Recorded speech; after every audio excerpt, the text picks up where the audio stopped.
I-Eskom isiphinde yaxolisa esizweni ngokungagcini ugesi ukhanya. Inqalasizinda endala nengeke uthembele kuyo eqhubeka nokwehlisa lesizwe. Lesikhungo esiphehla ugesi sithi ukuqinisekisa ubuqotho bohlelo sidinga ukwethula isigaba sesibili sokucishakonga ugesi. Iveza ungakwazi kwayo ukubhekana nezimfuno zabantu bakuleli kanye nokubambezeleka kwezikhungo ukusebenza emva kokuhlela ukuthi zilungiswe. The extended period of stage 2 load shedding is necessitated by the breakdown of a number of generation units, the late return of other units that have been under planned maintenance, and the fact that over the past 4 days we have significantly depleted our reserves of both diesel and water in our pumped storage facilities.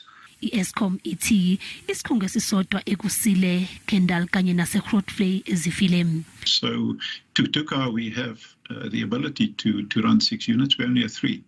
On Duva we have the ability to run 5, we only have 3. Then we do have challenges at Kendal still. These are big units at Kendal, 640 megawatts. As we speak, only 4 is run. I saw a little bit earlier that the 1 unit has synchronized early this morning, about an hour ago. So, but Kendal remains also a challenge for us. I-Eskom, it's ayisoli muntu ungenzelele ebhekene nayo.